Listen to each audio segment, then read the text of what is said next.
Hey David, can you come up here?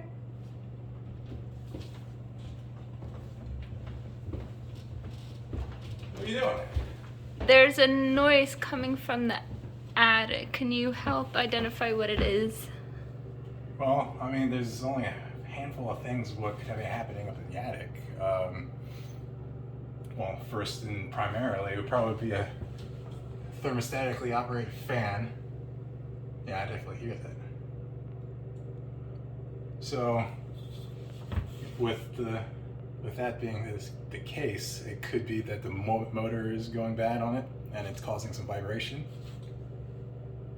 But it wouldn't hurt to take a look.